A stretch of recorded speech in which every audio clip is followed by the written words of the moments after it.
Hey, welcome back to Upper Michigan. Today we're talking about Trout Unlimited, the Fred Waara chapter, and the Fly Fishing Film Tour happening next weekend. So something that I got to do when I was in middle school, super cool, salmon in the classroom. That opportunity is funded by the Trout Unlimited Fred Waara chapter, and with the film tour, that's the main fundraiser for that event. And John, you mentioned in the last segment or a couple of segments ago, they have a couple of schools on the waiting list to get this program into their classroom. So is the money that you raise, is that just dependent, or what you can support, is that dependent on the money that you raise next weekend? A lot of it, yeah, because we have some funds, and we work with different organizations to help secure some funds, hopefully for specific schools. Yeah, in general, this is what's going to help build up the resources to be able to fund some of these new schools. Because right now, in order to start up a new school, it's a little over $2,000 per classroom to get them up and running. And then besides that, we've been doing this program, I mentioned, quite a few years, so we're getting a lot of equipment out there now that's been there for 10 years or so that needs to start being replaced as well. So we've got those expenses. We're looking to cover some of that stuff as well, in addition to maybe some of the upcoming conservation, hands-on conservation projects and stuff. So in the future, you're looking for replacements, overhaul of the equipment that you bring into classrooms. Yep, absolutely. For instance, like the chiller. That's one of the main pieces of equipment, one of the most important pieces of equipment. Those might cost close to $900 just to replace the chiller. So even that alone is a fairly expensive thing. But as we talked about earlier, water temperature is critical. So if you lose a chiller, or if even it's not working quite right, you could lose a whole tank full of fish. Is this program unique to the area, or is this something that Trout Unlimited does all throughout the nation? Trout Unlimited does this all over the place. Some states have trout in the classroom instead of salmon in the classroom, but Michigan has salmon in the classroom. I don't know exactly how many schools overall across the country are involved. There's got to be quite a few. But again, I think we've got one of the larger programs around as far as number of schools.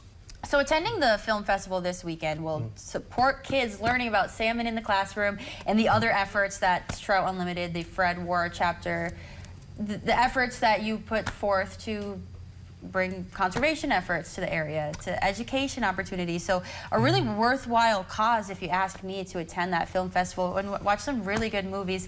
Adam, why do you think people should attend? Oh, I think they will be entertained, first of all. It will be very entertaining. If you have any interest in, just like I said, travel or fishing in general, I think you're going to see some pretty amazing sights and sounds and excitement, and it also celebrates diversity. It's very, very big on that, and you'll see that. You'll see female guides, and you'll see minorities that are out there breaking down barriers. It's not just a good old boys fishing club anymore. You know what I mean? Yeah. So I think people will really appreciate all of this. Plus, it's a great cause to raise this money. And it's a lot of fun. It is a lot of fun, Plus, you can win some stuff. That's right, you can win some stuff. A lot of diversity in the fish, too. A lot of different types of fish that we're talking about here. So it's interesting, So what kind of prizes are on the line for the 50-50 raffle? Do you know? Well, the 50-50 raffle is just the funds that come in. But we've got fishing equipment, we've got non-fishing equipment, so you don't even have to be a fisher to be able to come in and enjoy some of the prizes. So we got a lot of different things. We got donations from a lot of the local businesses and things like that, some of the breweries and stuff. So there's a lot of interesting stuff. So supporting this festival supports kids in classrooms. But in order for the chapter to continue doing a festival, supporting kids in classrooms, it needs members. Are you looking to fill any specific spots, any number of members you're looking for, or kind of just a general push for people being involved in your efforts and mission? It's more just general, getting people involved, introducing them to kind of what we're doing, what's going on, what the needs are. You hear about the weather changing, the temperatures changing, whatever's causing that. Regardless, doesn't matter. The fact is, we're seeing some changes, and it is affecting the streams. It's affecting the temperature of the streams. It's affecting the trees that are along the streams, which in turn, has a direct effect on the temperature and so on of the streams. There's a lot of things, that are involved here. And for you specifically, Adam, we mentioned this a little bit earlier, but kind of just brushed past it. Being in this group has kind of had a profound impact on your music career.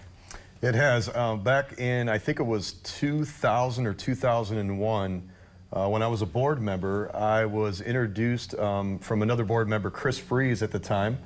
he introduced me to Jake and Jonah Kuhlman, and that's how Chase and Steele got started. My very first, I guess you could call, semi-professional band. I mean, we've been together for 22 years. We're still together. We still do a handful of gigs every year, and you know, there was a time where that thing grew into multiple, you know, tour buses and traveling around the country and out of the country, and that all started because of the Fred Waara chapter of Trout Unlimited and meeting Jake and Jonah Kuhlman, and eventually their brother, and then it just evolved from there. So it's very near and dear to me. I know you put out some really great tunes. Since you're here, I was hoping you'd maybe play us a little something, but before we do that, just go over the details of the film festival one more time for our viewers. Yep. So it's Saturday, March 23rd, and again, you can get tickets now if you want to. You can get them online. You can go through our website, fredwaaratu.org. You can go directly to the Forrest Roberts Theater on NMU and get tickets through there. There will be tickets available at the door, so it's $15 for students, $20 for general admission. Again, even if you're not into fly fishing per se, even if you just like the outdoors and want to support that and want to see something interesting, have some fun, again, that's part of what it's about. Just not just the fundraising, but the social aspect of it. Just getting people together and having a good time and kicking off this fishing season that's coming up here later in April. Well, thank you two so much for joining us to talk about this event here on Upper Michigan Today. I'll make sure to share all of this information to our website, uppermichigansource.com, including a link to purchase tickets if you would like to attend it. We still have 2 segments left here, though, so don't go anywhere. We're shifting gears into music by Adam Carpenter when we come back.